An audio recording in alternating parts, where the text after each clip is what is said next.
Hello students, welcome to new study point.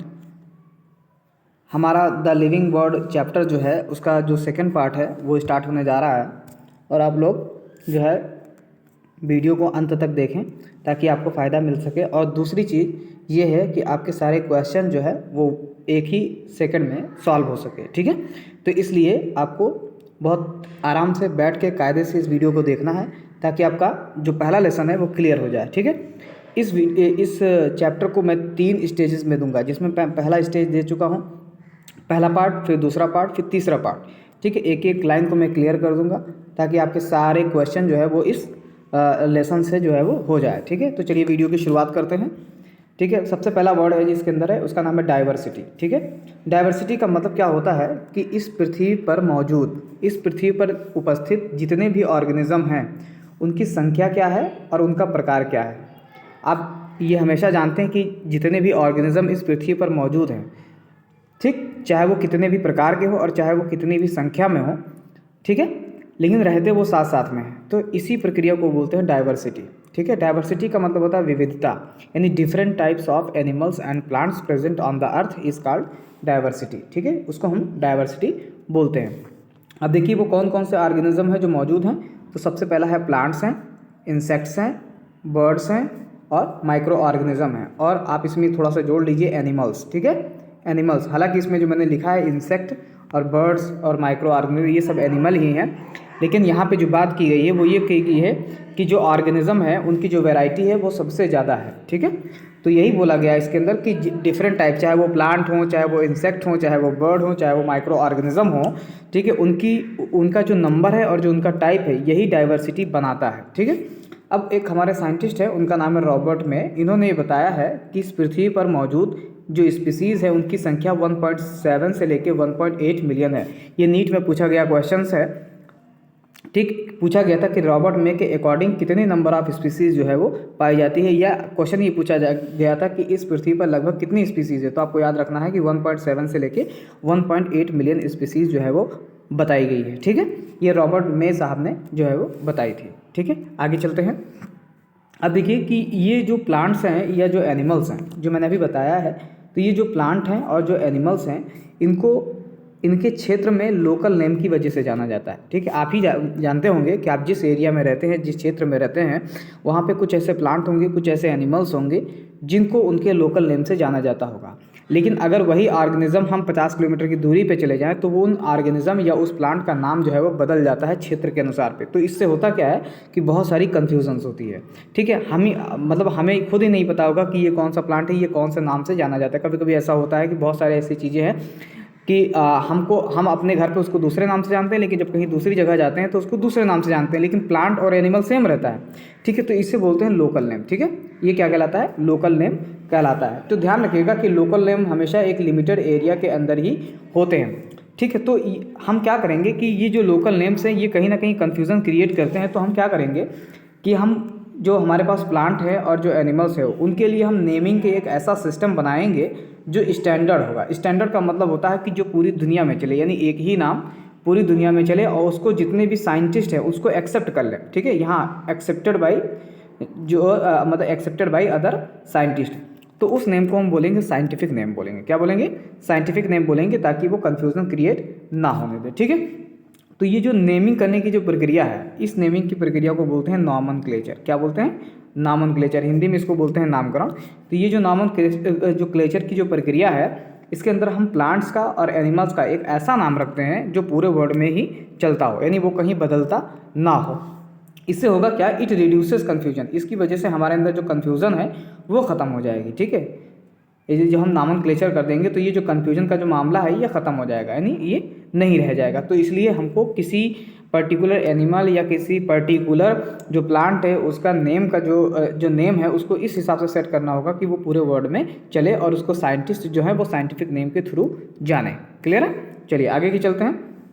तो आप देखिए यहाँ पे जिससे लिखाया गया है कि जो नॉमनक्लेचर है, भाई हमने अभी बताया कि नामकरण करना जरूरी है, ठीक है, नामकरण करना जरूरी है। तो नॉमनक्लेचर के लिए, यानी नामकरण करने के लिए हमें पहले ये पता होना चाहिए कि जो ऑर्गेनिज्म है, ठीक है, यानी जो जीव है वो करेक्टली डिस्क्राइब होना चाहिए, यानी उसके सारे कैरेक्टर्स हमें पता होने चाहिए, यानी कैरेक्टराइजेशन होना चाहिए, ठीक है। और जब करेक्टराइजेशन हो जाएगा तो हम उस प्रक्रिया को बोलते हैं आइडेंटिफिकेशन। क्या बोलते हैं? आइडेंटिफिकेशन। यानी कहने का मतलब ये है कि जब तक आप आइडेंटिफिकेशन नहीं कर पाएंगे तब तक आप नॉमेनक्लेचर भी नहीं कर सकते। जैसे एग्जाम्पल के तौर पे अगर आपका कोई फ्रेंड है, ठीक, तो अगर आपका कोई फ्रेंड है और अगर उसका आप नाम नहीं जानते हैं तो यानी उसका नाम नहीं जानते तो आप उसका नॉमेनक्लेचर भी नहीं कर पाएंगे। कहने का मतलब मेरा ये है, ठीक है।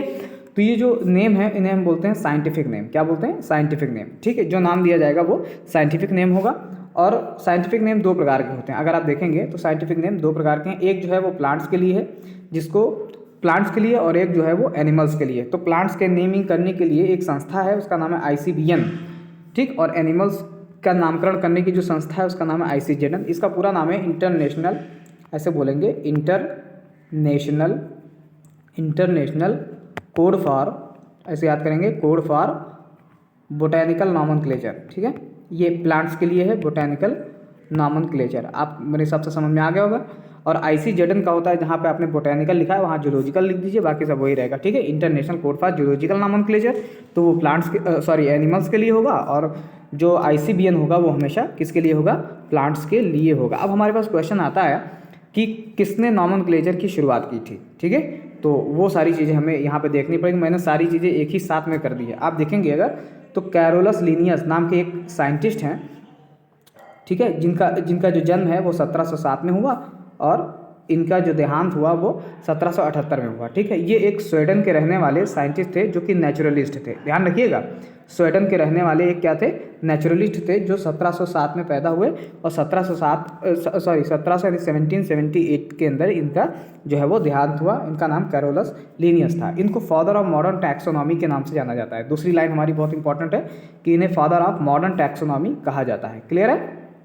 फादर ऑफ मॉडर्न टैक्सोनॉमी कहा जाता है। और यहाँ पे देखिए, he gave binomial system of nomenclature. इन्होंने नॉमेनक्लेचर का यानी नामकरण का बायनॉमियल सिस्टम दिया।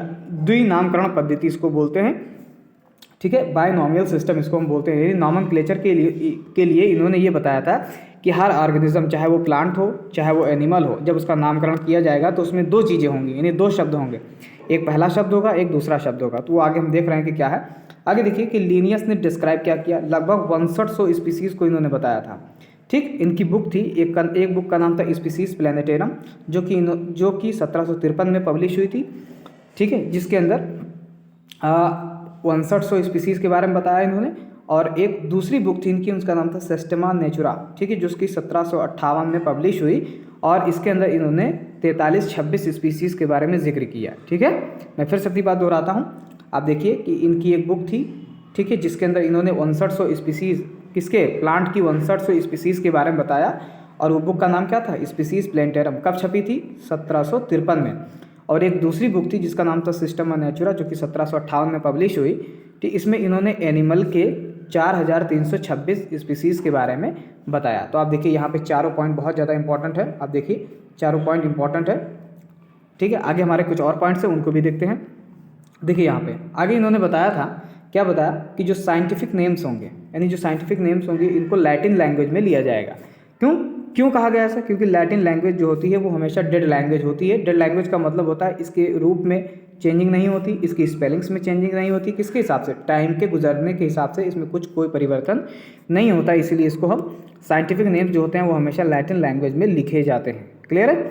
चलिए अब आते हैं, इन्होंने जो नामकरण पद्धति दी, यानी जो बायनॉमियल नॉमेनक्लेचर दिया था लिनियस साहब ने, तो इन्होंने कुछ नियम बनाए थे कि जब हम किसी भी ऑर्गेनिज्म का या किसी भी प्लांट या किसी भी एनिमल का जब हम नामकरण कर रहे होते हैं तो हमें कुछ बातें याद रखनी पड़ती हैं और उन्हीं के अकॉर्डिंग पे नामकरण किया जाएगा। अगर आपने उस नामकरण से अगर आप डेविएट हो गए तो वो नामकरण जो है वो आपका गलत हो जाएगा, ठीक है। आपका मतलब आप एक बायोलॉजिकल स्टूडेंट्स नहीं कहलाएंगे, ठीक है। तो देखिए वो उन्होंने कौन कौन से जो नियम हैं वो बताया और आपको नियम फॉलो भी करना पड़ेगा। तो पहला है, देखिए लिखा मैंने है कि यूनिवर्सल रूल ऑफ नॉमेनक्लेचर, यानी नामकरण के सार्वभौमिक, यानी यूनिवर्सल रूल।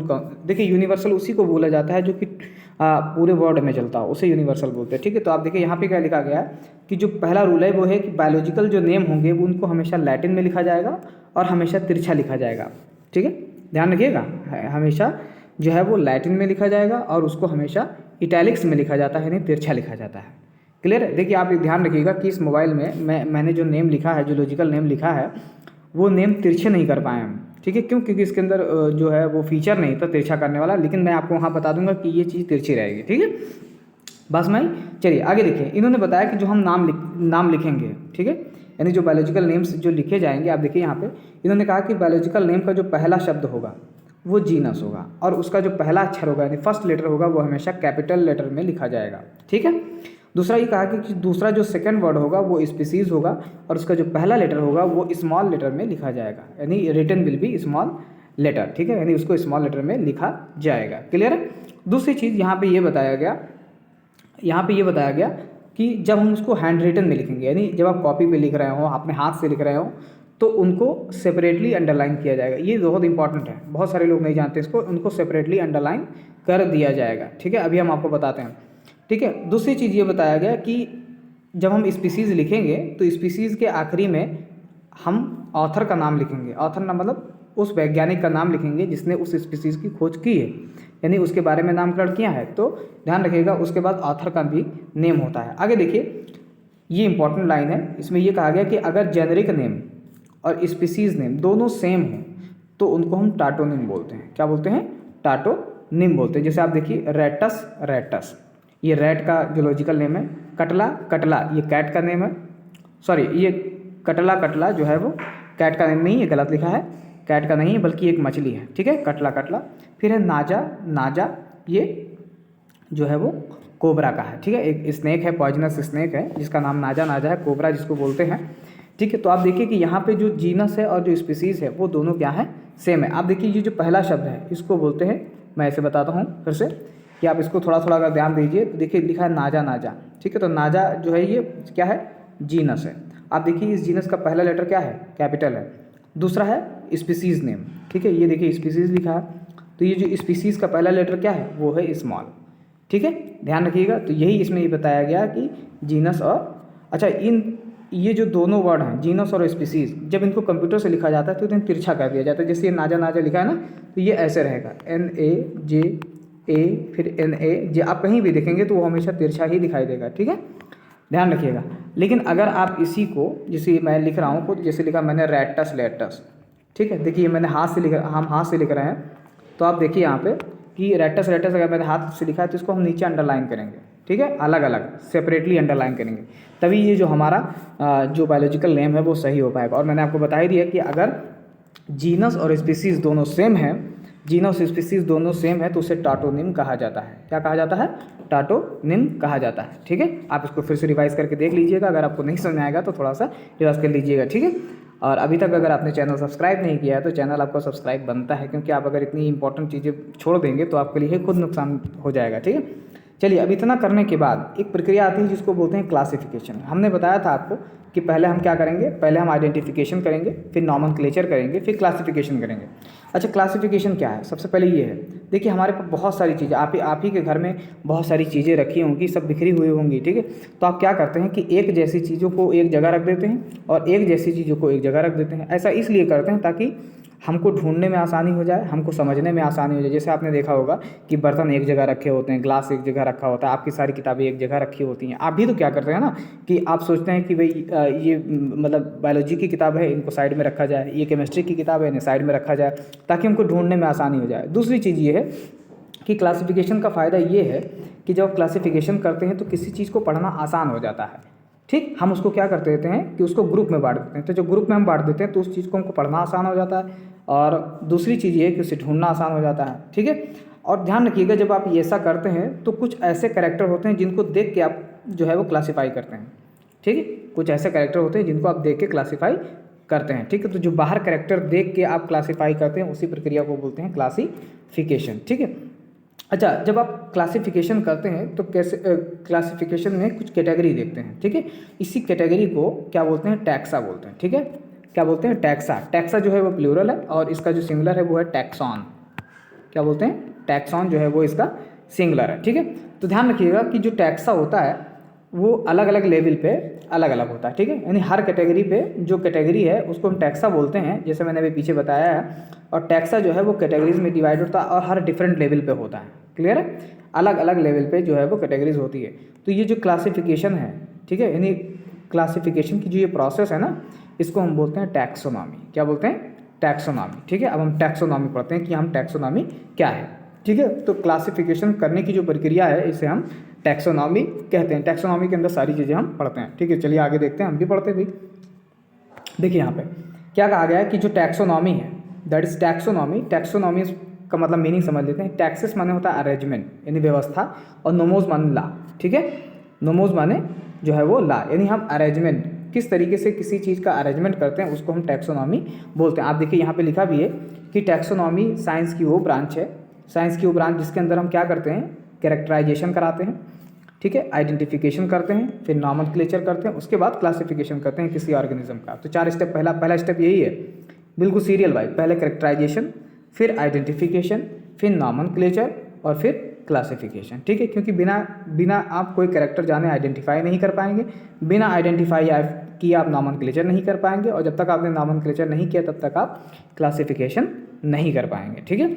आगे ये जो लाइन है, अगली वाली जो लाइन है, बहुत इंपॉर्टेंट लाइन है, शायद आपने कभी देखी या नहीं देखी, मैं नहीं जानता हूँ, लेकिन आप देखेंगे कि जो टैक्सोनॉमी शब्द है, इस टैक्सोनॉमी शब्द को देने वाले हमारे वैज्ञानिक थे 1813 में, उनका नाम था डी कैंडोल, ठीक है। क्या नाम था, डी कैंडोल। ये इंपॉर्टेंट याद रखिएगा। टैक्सोनॉमी सभी लोग जानते हैं कि father of taxonomy Cyrus Linnaeus को माना जाता है, लेकिन टैक्सोनॉमी शब्द का प्रयोग डी कैंडोल ने 1813 में किया था। क्लियर।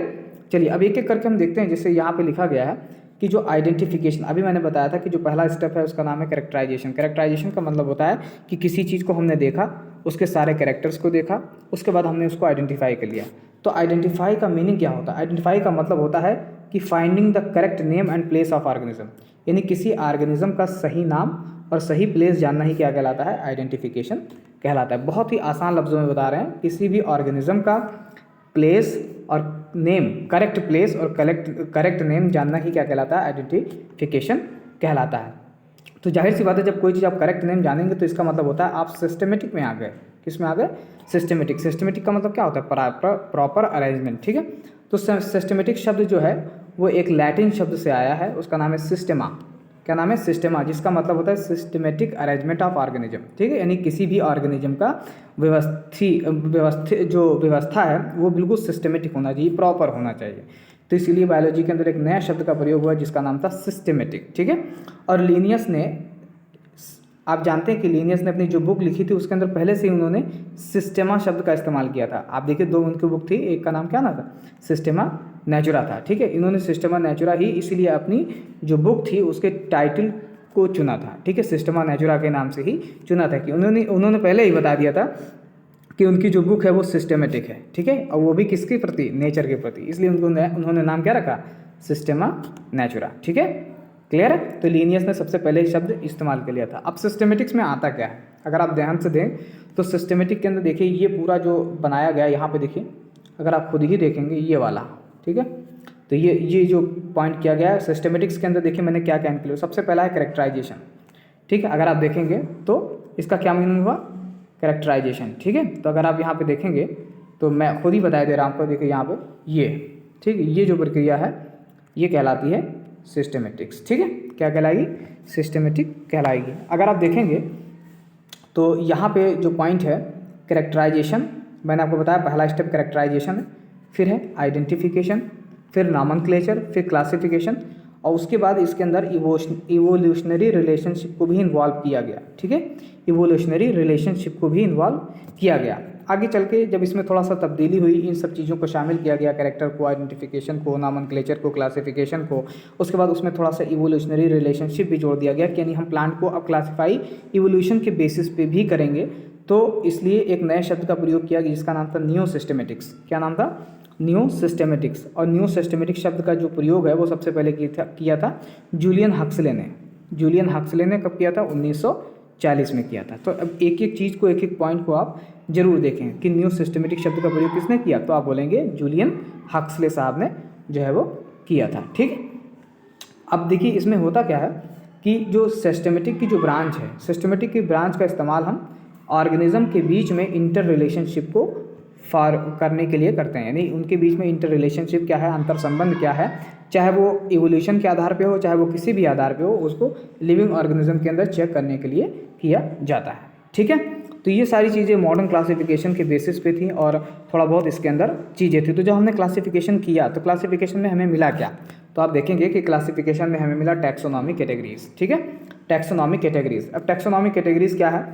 टैक्सोनॉमिक कैटेगरीज का मतलब होता है कि टैक्सोनॉमिक हायरार्की में, ठीक है, टैक्सोनॉमिक हायरार्की के अंदर किसी भी ऑर्गेनिज्म का रैंक क्या है या लेवल क्या है, इसे बोलते हैं टैक्सोनॉमी कैटेगरीज। देखिए, हम ध्यान रखिएगा, हमारा जो स्टार्ट होता है वो कहाँ से स्टार्ट होता है? स्पीसीज से स्टार्ट होता है। आप देखिएगा स्पीसीज स्टार्ट होता है, तो आप देखिए कि स्पीसीज क्या है, तो स्पीसीज एक की पोजीशन है। क्या है? स्पीसीज एक की पोजीशन है जो कि ऑक्युपाई करती है, क्या की पोजीशन को ऑक्युपाई करते हैं, सबसे लोवेस्ट लेवल किसकी? क्लासिफिकेशन की। मैंने लिख भी दिया है कि ये सबसे स्मॉलेस्ट लेवल है और सबसे लोवेस्ट टैक्सोनॉमिक कैटेगरी की लेवल है, इसलिए इसको की पोजीशन कहा जाता है। क्या कहा जाता है? की पोजीशन। तो आपको ध्यान रखना पड़ेगा कि स्पीसीज जो है वो टैक्सोनॉमिक कैटेगरी की सबसे स्मॉलेस्ट या सबसे लोवेस्ट या सबसे की पोजीशन की कैटेगरी है, सबसे लोअर लेवल पे। ठीक है, तो ये थोड़ा सा ध्यान रखना पड़ेगा। आगे देखिए, यहाँ पे लिखा गया है कि जो स्पीसीज है वो डायनेमिक होती है। डायनेमिक का मतलब होता है बदलती रहती है। आप देखें कि आपको स्पीसीज के अंदर जो है वो परिवर्तन होता रहता है। अच्छा, स्पीसीज की सबसे बेस्ट डिफिनीशन दी थी किससे? अर्नस्ट मेयर ने। ठीक है, किसने दिया था? अर्नस्ट मेयर ने। कब दिया था? 1964 में। इन्होंने डिफिनीशन दी थी, बहुत अच्छी डिफिनीशन थी। क्या थी? किसने कहा कि एक स्पीसीज एक ग्रुप ऑफ, यानी कहा कि एक स्पीसीज जो है, स्पीसीज को बोलते हैं प्रजाति, स्पीसीज एक ग्रुप है किसका? एक्चुअली और पोटेंशियल इंटरब्रीडिंग पॉपुलेशन, यानी एक ऐसी पॉपुलेशन है, या मैं ऐसे बोल सकता हूँ कि स्पीसीज एक ग्रुप ऑफ पॉपुलेशन है जो आपस में इंटरब्रीड करती है। इंटरब्रीड का मतलब होता है प्रजनन करती है। ठीक, and reproductively isolated from other such group, और इस तरीके की जो रिप्रोडक्टिवली आइसोलेटेड ग्रुप्स है उनसे वो जो है वो अलग होती है। ठीक है, तो ये स्पीसीज के बारे में बताया गया। यानी यहाँ कहने का मतलब होता है कि एक स्पीसीज जो है वो एक ग्रुप ऑफ पॉपुलेशन है जो आपस में इंटरब्रीड करती है और अपने जैसे यंग वंस को प्रोड्यूस करती है। ठीक है, तो अगर अपने जैसे यंग वन प्रोड्यूस करने या आपस में इंटरब्रीड करने, यानी एक जैसी सेम पॉपुलेशन के बीच में अगर इंटरब्रीड करने की क्षमता है तो ही उसे स्पीसीज कहा जाएगा। और हमेशा ध्यान रखिए, एक स्पीसीज दूसरे स्पीसीज से रिप्रोडक्टिवली आइसोलेटेड होती है। ठीक है, रिप्रोडक्टिव आइसोलेटेड एक अलग टॉपिक है, उसको हम बाद में सीखेंगे, इवोल्यूशन चैप्टर के अंदर सीखेंगे। ठीक है, तो उसके अंदर ये बात जो है वो बताई गई है। क्लियर है? तो ये अर्नस्ट मेयर की डेफिनेशन थी, आपको याद रखना है ये डेफिनेशन। ठीक है, कि ये डेफिनेशन किसने दी और कब दी। ठीक है, तो अर्नस्ट मेयर ने दी थी 1964 में दी। और ये इंपॉर्टेंट रखिएगा कि जो स्पीसीज होती है वो हमेशा डायनेमिक होती है। कभी कभी क्वेश्चन पूछ लिया जाता है कि स्पीसीज इज ए, तो आगे लिखा जाता है, क्या लिखा जाता है कि डायनेमिक, स्टैटिक, कांस्टेंट या ऑल दी। तो आप ध्यान रखिएगा कि ये डायनेमिक है। ठीक है, आगे चलते हैं। यहाँ पे देखिए, यहाँ पे लिखा गया है कि एक स्पीसीज में हैव सब ग्रुप्स, यानी एक स्पीसीज जो है उसके अंदर कुछ सब ग्रुप्स हो सकते हैं जिन्हें हम सब स्पीसीज कहेंगे। यानी स्पीसीज से छोटा उसको बोलते हैं सब स्पीसीज, या उसको हम वेराइटीज़ बोलते हैं। ठीक है, जो कुछ डिस्टिंक्टिव कैरेक्टर दिखाते हैं, यानी कुछ ऐसे कैरेक्टर दिखाते हैं जो डिफरेंट होते हैं थोड़ा सा, तो हम ऐसे बोल सकते हैं उसको कि स्पीसीज़ के पास भी सब स्पीसीज़ होता है, नहीं छोटे। लेकिन हमने टैक्सोनॉमिक कैटेगरीज के अंदर केवल स्पीसीज़ को ही सबसे छोटा लेवल माना है। क्लियर है? अच्छा, यहाँ पे आ जाइए, थोड़ा सा इंपॉर्टेंट है क्या कि अर्नस्ट मेयर, इनको 20वीं सेंचुरी का डार्विन कहा जाता है। ठीक है, अर्नस्ट मेयर को 20वीं सेंचुरी का जो है वो डार्विन कहा जाता है। ठीक है, राइट, आप देखेंगे। क्लियर? आगे यहाँ पे देखिए, यहाँ पे देखिए कि ये लिखा है मैंजीफेरा। ठीक है, क्या लिखा है? Mangifera indica. ये मैंगो का zoological name, sorry botanical name है। मैंगो एक प्लांट है, ये एक बोटेनिकल नेम है। सोलैनम ट्यूबरोसम, ये पोटैटो का एक जो है बोटेनिकल नेम है। पैंथरा लियो, ये लायन का नाम है, जूलॉजिकल नेम। तो इसमें से जो बाद में दिए गए हैं, इंडिका हुआ, ट्यूबरोसम हुआ और जो पैंथरा लियो हुआ, तो ये जो दिए गए हैं इंडिका, ट्यूबरोसम और जो लियो दिया गया है, इन सबको स्पीसीज़ कहा जाता है। क्या कहा जाता है? स्पीसीज़ कहा जाता है। और जो आगे बचे जिनमें एक का नाम क्या है, अगर आप देखेंगे तो इस जो ये लिखा गया है मैंजीफेरा, सोलैनम और जो पैंथरा, इन्हें बोला जाता है जीनस। क्या बोला जाता है? जीनस बोला जाता है। ठीक है, तो ये जो इंडिका है, ट्यूबरोसम है और जो लियो है, इन्हें स्पीसीज़ कहा जाता है। मैं आपको पहले ही बता दे रहा हूँ कि यहाँ पे जो मैंने जो लिखा है जीनस और स्पीसीज, जो यहाँ मैंने लिखा है, ये थोड़ा तिरछे होंगे। ठीक है, तिरछे होंगे, इसमें फंक्शन था नहीं, इसलिए मैंने इसको रोटेट किया नहीं। ठीक है, नहीं हो पाया हमसे। क्लियर है? तो ये ध्यान रखिएगा कि ये आपका मैंने पीछे हालांकि मैंने बता दिया। ठीक है, चलिए आगे आते हैं। अगर आप देखेंगे तो अब जो अगला यूनिट है उसको बोलते हैं क्या? जीनस। ठीक है, तो अगर हम जीनस को देखेंगे तो जीनस क्या है? एक ग्रुप ऑफ स्पीसीज। क्या बोलेंगे उसको हम? एक ग्रुप ऑफ स्पीसीज। ठीक है, यानी एक ग्रुप ऑफ रिलेटेड स्पीसीज, कई सारी स्पीसीज यानी हम ऐसे बोल सकते हैं कि एक group of species is called genus, यानी जीनस के अंदर बहुत सारी स्पीसीज आ जाती है। कोई ऐसा जीनस लिखा है, कोई ऐसा जीनस जिसमें एक सिंगल स्पीसीज होती है, जिसके पास एक सिंगल स्पीसीज होती है उसको बोलते हैं मोनोटाइपिक। और कोई ऐसा जीनस जिसके पास कई सारी स्पीसीज होती हैं उसे बोलते हैं पॉलीटाइपिक। ठीक है, पॉलीटाइपिक। जैसे आपने देखा है पैंथरा लियो, पैंथरा पारडस, पैंथरा, तो पैंथरा नहीं बदल रहा है बल्कि पारडस, लियो और ये सब सारी चीज़ें बदल रही, तो उसे बोलते हैं पॉलीटाइपिक। और जिसके अंदर केवल एक ही होता है उसे हम क्या बोलते हैं, मोनोटाइपिक बोलते हैं। क्लियर हो गया? अगर आप ध्यान दें तो आपको समझ में आएगा। क्लियर है? अब आ जाइए, अगला है जिसको बोलते हैं फैमिली। ठीक है, अगर हम फैमिली देखें तो फैमिली क्या होता है, ग्रुप ऑफ रिलेटेड जेनरा, यानी कई सारे जेनरा आपस में अगर मिल जाते हैं तो उसको हम क्या बोलते हैं, फैमिली बोल देते हैं। क्लियर है? ध्यान दीजिएगा, एक group of related genera is called group of related genera, उसको हम बोलते हैं। ठीक है, जिसको हम फैमिली बोलते हैं। देखिए आगे ध्यान रखिएगा कि जो फैमिली होती है उसको हमेशा कैरेक्टराइज किया जाता है। कैरेक्टराइज किसके किया जाता है, ऑन द बेसिस ऑफ, किसके बेसिस पे, वेजिटेटिव और रिप्रोडक्टिव फीचर के बेसिस पे किया जाता है, वो भी प्लांट स्पीसीज़ के, यानी प्लांट स्पीसीज़ के वेजिटेटिव और रिप्रोडक्टिव फीचर की वजह से इसको कैरेक्टराइज किया जाता है। किसके अंदर, फैमिली की वजह से अंदर। जैसे लिखा है सोलोनेसी। ठीक है, तो आप देखिए सोलोनेसी एक फैमिली है और इस फैमिली के अंदर बहुत सारे जेनरा हैं जिसका नाम है सोलेनम, पिट्यूनिया एंड धतूरा। क्लियर है? एक फैमिली जिसका नाम फेलिडी, इसके अंदर क्या है बेटा, तो लायन है, टाइगर है, लियोपार्ड है, कैट है। तो ये सब, ये जो दिए गए हैं, ये इधर वाले जो हैं ये जीनस हैं, यानी इधर वाले क्या है, जीनस है, और इधर वाले जो हैं वो क्या है, जीनस है, और इधर वाला जो लिखा गया है वो फैमिली है। क्लियर है? ये फैमिली है। ठीक है, आगे आ जाइए, आगे है ऑर्डर। क्या है, ऑर्डर। ठीक है, तो ऑर्डर बोलते हैं। ऑर्डर के अंदर कई सारी रिलेटेड फैमिलीज होती हैं। देखिए आप ध्यान रखिएगा, आप ग्रुप करते चले जाइए। ठीक है, it includes group of related family, यानी फैमिलीज होते हैं जिसके अंदर जो कि कुछ फ्यू सिमिलर कैरेक्टर पे बेसिस होते हैं। अच्छा, इसका इंपॉर्टेंट ये है कि इसको कैसे क्लासीफाई किया जाता है, तो on the basis of floral character, यानी फ्लोरल कैरेक्टर के बेसिस पे इसको बांटा जाता है इन केस ऑफ प्लांट, यानी प्लांट के केस में। जैसे हमारे पास एक ऑर्डर है, इसका नाम है पोलीमोनियल्स। ठीक है, इसको क्या बोलते हैं, पोलीमोनियल्स। तो इसके अंदर जो फैमिली आती है उसका नाम है कॉन्वोल्वुलेसी सोलोनेसी। ठीक है, कार्निवोरा में क्या है, कार्निवोरा एक ऑर्डर है, इसके अंदर जो आएगा वो आएगा फेलिडी और कैनिडी। क्लियर है? Felidae and Canidae. फेलिस में कैट वाली फैमिली आ जाती है, कैनिस में डॉग वाली फैमिली आ जाती है। Clear, understand? चलिए आगे देखते हैं क्लास। तो क्लास में अगर हम देखेंगे तो क्लास का मतलब होता है कि क्लास के अंदर ग्रुप ऑफ ऑर्डर्स होते हैं। ठीक है, ग्रुप ऑफ ऑर्डर्स होते हैं।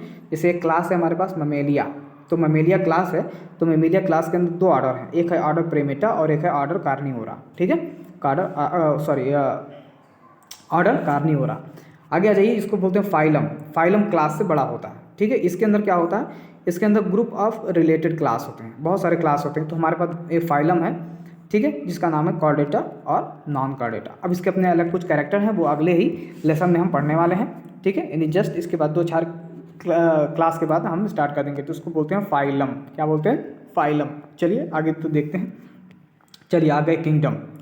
किंगडम की अगर हम बात करेंगे तो this is the highest taxonomic categories. ये इंपॉर्टेंट है कि ये सबसे ज़्यादा हाईएस्ट टैक्सोनॉमिक कैटेगरीज जो है वो होता है किसके अंदर, टैक्सोनॉमिक कैटेगरीज के अंदर सबसे हाईएस्ट पॉइंट पे यही माना गया है किसको, किंगडम को, क्योंकि किंगडम सबसे बड़ा होता है। टैक्सोनॉमिक जो कैटेगरीज होती है वो स्पीसीज से किंगडम की तरह असेंडिंग ऑर्डर में शो कराई जाती है, यानी पहले हम स्पीसीज लिखेंगे और लास्ट में हम किंगडम लिखेंगे। तो ध्यान रखिए ये क्वेश्चन है असेंडिंग ऑर्डर। ठीक है, तो असेंडिंग ऑर्डर के अंदर टैक्सोनॉमिक कैटेगरीज को अरेंज किया जाता है। अब एक चीज़ ध्यान रखिएगा कि as we go higher from species to kingdom, जैसे जैसे हम स्पीसीज से किंगडम की तरफ जाएंगे तो जो कॉमन कैरेक्टर होंगे वो एक दूसरे से घटते चले जाएंगे, यानी डिक्रीज करते चले जाएंगे। ठीक है, जैसे एग्जाम्पल आप देखेंगे, एग्जाम्पल में कि यहाँ पे दिया गया है कि ये देखिए सबसे छोटा है स्पीसीज, उसके बाद है जीनस, उसके बाद फैमिली, उसके बाद ऑर्डर, उसके बाद क्लास, उसके बाद फाइलम या डिवीज़न। देखिए एनिमल के केस में फाइलम कहा जाता है और प्लांट के केस में डिवीजन कहा जाता है। उसके बाद है किंगडम। देखिए आप देखिए ये एरो मैंने दिखाया कि इधर से इधर की तरफ ही चल रहा है, तो ये जो है वो असेंडिंग ऑर्डर में है। किस में है, असेंडिंग ऑर्डर में। ठीक है, ऐसा नहीं है, आप हमेशा लिखेंगे स्पीसीज़ के बाद जीनस, जीनस के बाद फैमिली, फैमिली के बाद ऑर्डर और ऑर्डर के बाद क्लास और क्लास के बाद फाइलम, फाइलम के बाद किंगडम। और ध्यान रखिएगा कि जब हम इस पार से इस पार जा रहे हों तो स्पीसीज़ और फैमिली के बीच में कम कैरेक्टरिस्टिक मिलते जुलते होंगे और स्पीसीज़ जीनस के बीच में ज़्यादा मिलते जुलते होंगे। ठीक है, तो ये ध्यान रखिएगा। आगे देखते हैं ठीक है। ये देखिए इसमें कुछ चीज़ें बताई गई है, इसको आपको याद करना है। ठीक है, आप देखिए कि यहाँ पे ऑर्गेनिज्म के नेम लिखे हैं और उनका टैक्सोनॉमिक कैटेगरी लिखा है। मैं एक आपको बताता हूँ कि देखिए यहाँ पर जो ऊपर लिखा है वो कॉमन नेम लिखा है।